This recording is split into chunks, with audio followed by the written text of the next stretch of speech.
حضرت یوسف علیہ السلام پیغمبر تھے، وہ تو سمجھ گئے نا کہ اس کی تعبیر کیا ہے، لیکن ان کو اس کی تعبیر بتانے کے لیے حضرت یوسف علیہ السلام نے کچھ وقت مانگا، اس لیے کہ اس دوران میں ان کو دعوت و تبلیغ کا کام کر سکوں۔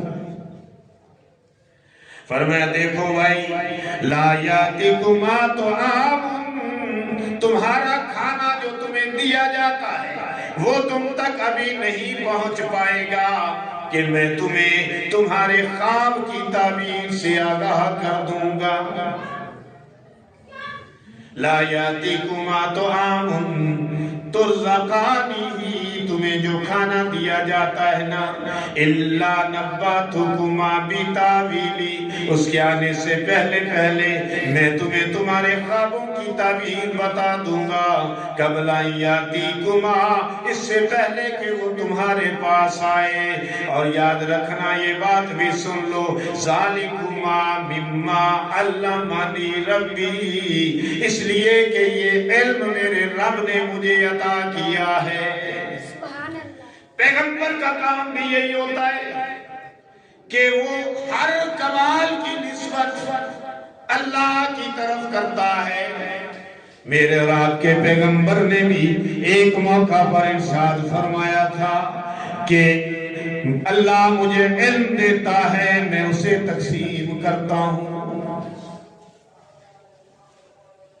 انما انا قاسم اللہ موتی، اللہ مجھے علم دے رہا ہے اور میں اس کا علم مخلوق میں تقسیم کر رہا ہوں۔ اس لیے اسی طرح حضرت یوسف علیہ السلام بھی فرمانے لگے، پہلی بات یہ سنو کہ میرا یہ کمال نہیں کہ میں خوابوں کی تعبیر بتاتا ہوں، یہ تو میرے رب نے مجھے علم دیا ہے۔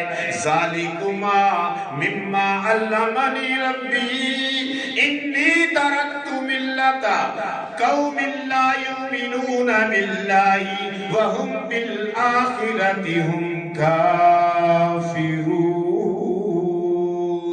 پہلی بات فرمانے لگے، یہ سنو کہ میں ان لوگوں کا ساتھی نہیں جو لوگ اللہ پر ایمان نہیں رکھتے اور جو لوگ آخرت کے منکر ہیں، میں ان کے ساتھ نہیں۔ میرا مذہب اپنا، ان کا مذہب اپنا، لیکن میں نے ایسے لوگوں کا مذہب نہیں اختیار کیا، بلکہ میں نے تو ان کا مذہب اختیار کیا جو اللہ کی وحی کے حامل پیغمبر ہیں۔ فرمایا واتبعت، میں تو اتباع کرتا ہوں، ملت آبائی، اپنے آبا کی ملت،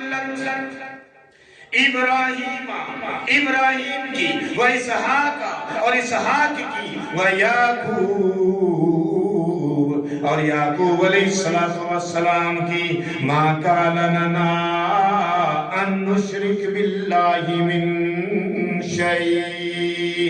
فرمانے لگے عباس سنو، ہمارے لیے یہ بات جائز نہیں کہ ہم کسی چیز کو بھی خدا کا شریک بنائیں۔ فرمایا ہمارے لیے یہ بات جائز نہیں، یعنی انسان کے یہ شایان شانی نہیں ہے کہ وہ اپنے خالق، اپنے مالک، اپنے رازق کا کسی کو شریک بنا دے، اس کی عبادت میں کسی کو شریک کرے، سجدوں میں کسی کو شریک کرے، جائز نہیں ہے۔ طواف اس کے گھر کا ہے، قبروں کا طواف کرے، جائز نہیں ہے۔ اس کے ساتھ کسی اور کو پکارے، جائز نہیں ہے۔ پکار صرف اسی کے لیے، عبادت صرف اسی کے لیے، سجدے صرف اسی کے لیے، وہی حاجت روا، وہی مشکل کشا، وہی بچیاں دینے والا، وہی بچے دینے والا، وہی دور و نزدیک سے سننے والا، وہی مظلوموں کی آہ کو سننے والا، وہی اکیلا ساری طاقتوں کا مالک ہے۔ اس کے ساتھ کسی اور کو پکارا جائے، اس کا کسی کو شریک بنایا جائے، یہ ہمارے لیے جائز نہیں۔ یہ کون کہہ رہے ہیں؟ حضرت یوسف۔ کہاں تقریر کر رہے ہیں؟ جیل کے اندر۔ جیل خانے میں خواب کی تعبیر بتانے سے پہلے ان کو تبلیغ کر دیا۔ پھر فرماتے ہیں اپنے بیان کو جاری رکھتے ہوئے ذالک من فضل اللہ علینا، یہ اللہ کا ہم پہ فضل ہے، ولیکن اکثر الناس لا یشکرون، اللہ کا فضل ہم پہ ہے لیکن اکثر لوگ اس کا شکر نہیں کرتے، اس کے ساتھ مخلوقات کو شریک بنانے لگ جاتے ہیں، اس کی عبادت نہیں کرتے، مخلوق کی عبادت پہ لگ جاتے ہیں۔ اللہ نے ایک اور مقامات پر سورہ عادیات کے اندر 5 قسمیں جہادی گھوڑوں کی اٹھائی اور آخر میں انسان کی ناشکر گزاری کا شکوہ کیا۔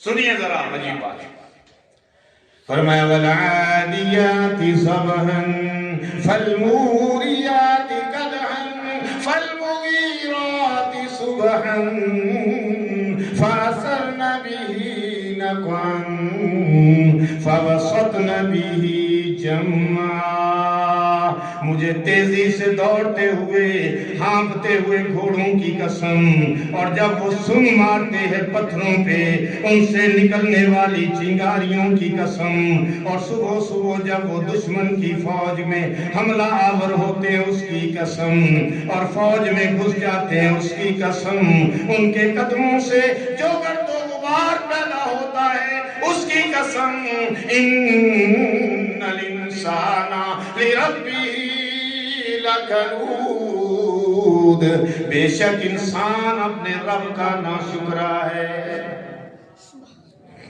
اللہ اکبر کبیرہ، استغفر اللہ استغفر اللہ۔ اللہ ہمیں اپنی ناشکری سے بچانا، شکر گزاری کی توفیق عطا فرمانا، کہو آمین۔ کیونکہ شکر گزاری سے نعمتیں بڑھ جاتی ہیں اور ناشکری سے اگلی نعمتیں بھی چھن جاتی ہیں۔ اللہ ہمیں اپنی شکر گزاری کی توفیق عطا فرمانا۔ اور یہی بات حضرت یوسف علیہ السلام اپنے قید خانے کے جیل کے رفیقوں کو سمجھا رہے ہیں، فرماتے ہیں کہ اللہ کا فضل ہے ہم پہ، اس وہی رزق دیتا ہے نا، وہی صحت دینے والا ہے، وہی بچیاں دینے والا، وہی بچے دینے والا، دنیا جہاں کی نعمتیں دینے والا، زندگی دینے والا، جوانی دینے والا، علم دینے والا، فہم دینے والا، ادراک دینے والا وہی ہے، لیکن اکثر لوگ شکر نہیں کرتے۔ اللہ کو یہ تقریر بڑی پسند آئی جو حضرت یوسف علیہ السلام نے جیل کے اندر فرمائی۔ پھر سلسلہ کلام کو جاری رکھتے ہوئے یوسف علیہ السلام فرما رہے ہیں، یا صاحب السجنی، اے میرے جیل خانے کے دوستو، اے میرے جیل خانے کے رفیقو، ارباب متفرقون خیر، کیا بتاؤ کہ جدا جدا آقا، جدا جدا رب بہتر ہیں، جدا جدا رب اچھے ہیں، ام اللہ الواحد القہار، یا ایک واحد قہار اللہ اچھا ہے؟ بتاؤ مجھے کہ کسی کا رب ادھر بیٹھا ہے، کوئی ادھر بیٹھا ہے، جیسے ہندو ہیں انہوں نے 33 کروڑ خدا بنائے، یہ لکشمی دیوی، یہ دولت کی دیوی، یہ کالی دیوی، یہ مصیبتوں کی دیوی، یہ فلاں، یہ فلاں، یہ مشکل کشا، یہ حاجت روا، اور یہ جناب علی بیماریاں دینے والا، یہ جناب تندرستی دینے والا، یہ جناب فلاں، جناب علی بچیاں دینے والا، یہ بچے دینے والا، یہ بیماریاں دور کرنے والا، یہ تندرستیاں دینے والا۔ جگہ جگہ پہ لوگوں نے خدا بنا رکھے ہیں، فرمایا نا مسلمان کا یہ کام نہیں کہ ان کے کئی خدا ہوں، مسلمان کا کام یہ ہے کہ اس کا ایک ہی خدا ہو. مسلمان کا کام نہیں کہ در در پہ سجدے کرتا پھرے, در در پہ دامن پھیلاتا پھرے. مسلمان کا یہ کام نہیں ہے. مسلمان کا یہ کام نہیں ہے کہ جگہ جگہ دامن پھیلائے. مسلمان کا کام یہ ہے کہ ایک در پہ آئے. اس لیے میرے اور آپ کے نبی نے فرمایا, یہاں تک تعلیم دی کہ اگر تمہاری جوتی کا تسمہ ٹوٹ جائے وہ بھی اللہ سے مانگو, اور اگر تمہیں نعمت چاہیے وہ بھی اللہ سے مانگو. یہ میرے اور آپ کے نبی نے توحید پرستی سکھائی ہے. حضرت یوسف علیہ السلام نے وہی بات کہی ہے. آگے فرماتے ہیں, ما تعبدون من دونہ الا اسماء سمیتموها انتم وآباؤکم ما انزل اللہ بها من سلطان. خدا کو چھوڑ کر جن ہستیوں کو تم پوجتے ہو وہ تو صرف نام ہی نام ہے جو تمہارے باپ دادا نے رکھ لیے ہیں. اللہ نے کوئی سند نہیں اتاری. اللہ نے کوئی سند نہیں. میں کہتا ہوں یہ تو حضرت یوسف کی تقریر ہے. مجھے بتاؤ, میرے پیغمبر کی حدیث اٹھاؤ, میرے پیغمبر پر نازل ہونے والا اللہ کا کلام قرآن اٹھاؤ, کہیں دکھاؤ کہ اللہ نے کسی جگہ پہ یہ کہا ہو کہ میرے ساتھ فلاں ہستی بھی حاجت روا, فلاں ہستی بھی مشکل کشا ہے, میرے سوا کوئی اور دور و نزدیک سے سننے والا ہے, کوئی اور دعاؤں کا محتاج نہیں. کسی جگہ پہ بھی نہ قرآن میں نہ پیغمبر کے فرمان میں ایسی کوئی بات نہیں, بلکہ اس کے خلاف بات ہے کہ پکارنا ہے تو صرف اللہ کو, عبادت کرنی ہے تو صرف اللہ کی, دعا کرنی ہے تو صرف اللہ سے, تسبیح ہے تو صرف اسی کے نام. یہ ہے اللہ کے کلام کے اندر, اور یہ ہے مصطفیٰ علیہ السلام کے فرمان کے اندر. حضرت یوسف علیہ السلام بھی یہی فرما رہے ہیں. فرماتے ہیں کہ یہ تو ان کے باپ دادا نے بس نام ہے جو رکھ لیے ہیں. اللہ نے کوئی دلیل, کوئی سند, کوئی ریفرنس نہیں اتارا. ان الحکم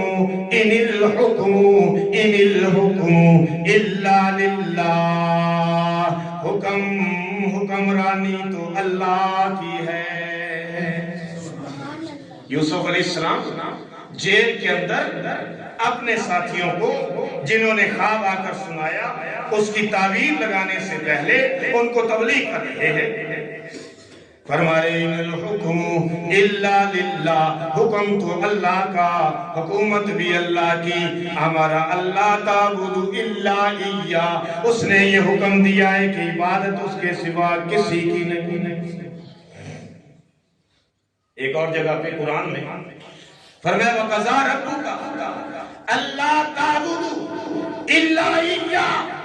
تیرے رب نے یہ فیصلہ کر دیا ہے کہ عبادت اس کے سوا روئے زمین پر کسی کی نہیں ہو سکتی ہے. کسی کی عبادت جائز ہے. اس کے بعد اللہ نے فرمایا اگر کسی کا حق ہے تو وہ یہ ہے وَبِالْوَالِدَيْنِ إِحْسَانًا, والدین کے ساتھ حسن سلوک کرو. عبادت اللہ کی کرو, اطاعت والدین کی کرو. عبادت اللہ کی کرو, اطاعت اولیاء کی کرو. عبادت اللہ کی کرو, اطاعت انبیاء کی کرو. عبادت اللہ کی کرو, اطاعت علماء کی کرو. عبادت اللہ کی کرو, اطاعت فقہاء کی کرو. اطاعت کرنی ہے, اطاعت کرنی ہے علماء کی, اولیاء کی, انبیاء کی. عبادت اللہ کی کرنی ہے, محبت کرنی ہے, اطاعت کرنی ہے, اور عبادت اللہ کی کرنی ہے. یہی بات حضرت یوسف علیہ السلام سمجھا رہے ہیں. فرمایا کہ اللہ نے یہ فیصلہ کر دیا ہے امرا اللہ تعبدوا الا ایاہ. تیرے رب نے یہ فیصلہ کر دیا ہے کہ عبادت اس کے سوا کسی کی نہیں ہوگی. ذالک الدین القیم, یہی پکا دین ہے. ولکن اکثر الناس لا یعلمون, لیکن اکثر لوگ اس بات کو نہیں جانتے. جیڑا درس دیتا ہے، جیڑا اللہ نے سبق سنایا سمجھایا ہے، حضرت یوسف دی تقریر سنا کے فرمایا اکثر لوگ انہاں گلاں تو بے خبر نے، اکثر لوگ نہیں جانتے. ان کا مطلب اکثریت جہالت ہے. رب فرما رہے ہیں کہ اکثریت لوگوں کی جہالت میں ڈوبی ہوئی ہے اور ان کے عقائد جاہلانہ ہے، جہالت پر مبنی. پھر ان کی تعبیر بتائی یوسف علیہ السلام نے. میں بھی اینڈ پہ آپ کو تعبیر بتا دوں. یا صاحب السجنی، اے میرے جیل خانے کے رفیقو، او مائی فرینڈز آف جیل، اما احدکما فیسقی ربہ خمرا، تم میں سے ایک جس نے کہا کہ میں انگور نچوڑ رہا ہوں نا شراب بنانے کے لیے، وہ جناب علی اپنے آقا کو شراب پلانے پہ مامور ہو جائے گا، یعنی ساقی بن جائے گا، یعنی اپنے عہدے پہ بحال ہو جائے گا. وَأَمَّا الْآخَرُ، اور دوسرا جو ہے فَيُسْلَبُ، اس کو سولی دے دی جائے گی. فَتَأْكُلُ الطَّيْرُ مِنْ رَأْسِهِ، اس کے سر کو پرندے نوچ نوچ کے کھائیں گے. خواب اس کو یہ آیا تھا نا کہ میرے سر پہ روٹیوں کا ٹوکرا ہے اور جناب میں اسے اٹھا کے جا رہا ہوں اور پرندے جو ہے وہ روٹیوں کو کھا رہے ہیں.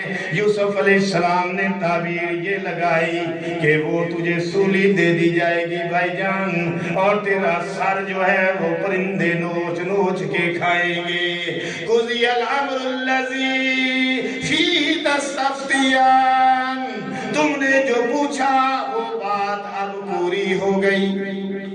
پیغمبر تھے نا، ہم نہیں یہ کہہ سکتے. فرمایا تم نے جو پوچھا تھا وہ امر پورا ہو چکا، لہذا ایسے ہی ہوگا جیسے میں نے تعبیر لگائی. اب اس موقع پہ یہ سن لو، تمہیں کہتا ہوں کہ دیکھو، خواب عام بندے کو نہیں سنانا، خواب جاہل کو نہیں سنانا، خواب دشمن کو نہیں سنانا، خواب حاسد جو تمہارے ساتھ حسد کرے اس کو نہیں سنانا، خواب صاحب علم کو سنانا، خواب جو تمہارے ساتھ ہمدردی رکھے اس کو سنانا، خواب اللہ والے کو سنانا. پھر وہ اس کی تعبیر لگائے گا، کیونکہ جب تعبیر لگ جاتی ہے تو 99% پوری ہو جاتی ہے. سمجھئے؟ ہر بندے کا کام نہیں کہ تعبیر لگائے، اور نہ اپنے خواب کی خود بھی جلدی سے تعبیر نہ لگا دیا کرو. آپ جلدی سے اٹھتے ہیں، اماں کو سناتے ہیں، ابا جلدی سے تعبیر لگا دیتے ہیں. نہیں، تعبیر جلدی نہیں لگانی چاہیے، کسی صاحب علم سے ڈسکس کر لینی چاہیے. اگر کوئی خاص قسم کا خواب آیا، ایک روٹین میں عام خواب ہوتے اس خیر ہے.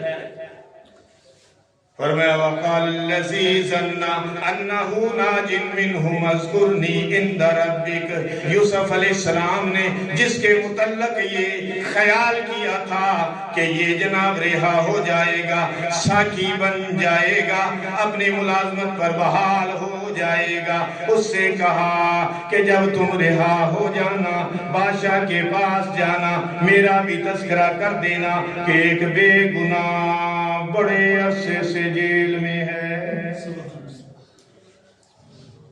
اب مانگ کے تو اللہ سے دعائے تھے، دعا تو اللہ سے مانگی تھی، یا اللہ مجھے جیل بھیج دے، لیکن اب اس کے سامنے تذکرہ کر رہے. شاید اسباب کے باب میں ہمیں یہ بھی سمجھایا ہو، یہ میرا اقتدان کہتا ہے، ہمیں یہ سمجھایا ہو کہ دیکھو دنیا کے نظام اسباب سے چلتے ہیں، لہذا سبب اختیار کرنا توکل کے خلاف نہیں. ہم یہاں یہ نہیں کہہ سکتے کہ یوسف علیہ السلام نے توکل نہیں کیا. نہیں، توکل موجود تھا اسباب کے دائرے میں، انہوں نے بائی دا وے یہ کہہ دیا. پتہ ان کو تھا کہ میں اسی وقت نکلوں گا جب اللہ چاہے گا. اور بھی اس کی بڑی تفصیلیں ہیں لیکن یہ وقت نہیں ہے، میں مختصر آپ کے سامنے ایک بات رکھوں گا. وَاذْكُرْنِي عِنْدَ رَبِّكَ، اور میں اپنے آقا سے اپنے بادشاہ سے میرا تذکرہ بھی کرنا، لیکن فَأَنْسَاهُ الشَّيْطَانُ، اللہ فرماتے ہیں اس کو شیطان نے بھلا دیا۔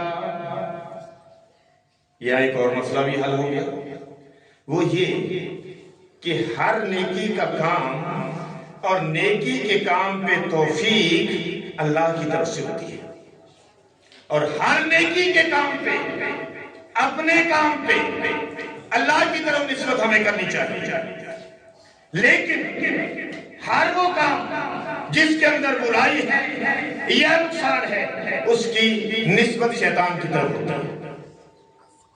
کہ اللہ یہ فرما رہے فَأَنْسَاهُ الشَّيْطَانِ، یہ نہیں کہا کہ میں نے بلایا، اس کو شیطان نے بلا دیا۔ اور یہ بھی پتا چلا کہ شیطان بھی ہمارے ساتھ ساتھ ہے، اور اچھے کام فرشتوں کی طرف سے، اللہ کی طرف سے ہوتے ہیں، اس کے لیے ڈیوٹی فرشتوں کی ہوتی ہے، اور جو دوسرے کام ہیں نیگیٹو عمل جو ہے وہ اس کے جناب پیچھے شیطان کا عمل ہو رہا ہے۔ لہذا جو شیطان کا انکار کرتے ہیں پرویزی وغیرہ کہ یہ شیطان وغیرہ کوئی نہیں، یہ کوئی نہیں، وہ کوئی نہیں، وہ ایک آیت سن لیں، سورہ یوسف کی آیت دیکھ لیں، آیت نمبر 42 کہ اللہ فرما رہے فَأَنْسَاهُ الشَّيْطَانِ، شیطان نے اسے بلا دیا ذکر ربہ، کہ وہ اپنے رب سے یعنی اپنے آقا سے، اپنے بادشاہ سے اس کا تذکرہ کرے۔ اور جب وہ بھول گیا فَلَبِثَ فِي السِّجْنِ بِضْعَ سِنِينَ، تو اللہ فرماتے ہیں کہ پھر کئی سال، ایک عرصہ تک، یوں اس کی تعبیر کر لیتے ہیں کہ ایک عرصہ تک یوسف علیہ السلام قید میں رہے۔ اب یوسف علیہ السلام کو قید و بند کی صحبتیں اٹھانی پڑی، لیکن جیسے میں نے پہلے عرض کیا کہ پیغمبر چاہے اپنے گھر میں ہے، چاہے دوسرے شہر میں ہے، چاہے وادی میں ہے، چاہے پہاڑ پر ہے، چاہے جو ہے وہ جو اپنے تبلیغی مساعی میں ہے، چاہے وہ قید و بند کی صحبتوں میں ہے، اپنا کام نہیں بھولتا۔ یوسف علیہ السلام بھی اپنا کام نہیں بھولے، جیل خانے کے اندر بھی اللہ کا کام کرتے رہے، دعوت و توحید کا فریضہ سر انجام دیتے رہے، جس کی تقریر ساری جو یوسف علیہ السلام کی تقریر تھی میں نے آپ کو اس سبق کے اندر سنائی ہے۔ اللہ پاک مجھے آپ کو عمل کی توفیق عطا فرمائے۔ اگلی تقریر میں اب وہ شخص جو ہے وہ چلا گیا، ادھر بھول گیا، لیکن بڑا عرصہ گزر گیا تو بادشاہ کو ایک خواب آ گیا عجیب و غریب، اور سارے وزیر مشیر علماء سارے اکٹھے کر لیے، لیکن کوئی اس کی تعبیر لگانے کے قابل نہ ہوا۔ تو پھر اس کو یاد آیا کہ وہ تو جیل کے اندر ایک بندہ پڑا ہوا بڑا نیک آدمی ہے، اس سے جا کے میں تعبیر پوچھتا ہوں، اپنے بات سے اجازت لی، وہ کیا خواب تھا اور کس طرح تھا، کیا معاملہ ہوا، وہ اگلے سبق کے اندر، اگلے درس کے اندر اللہ پاک مجھے آپ کو عمل کی توفیق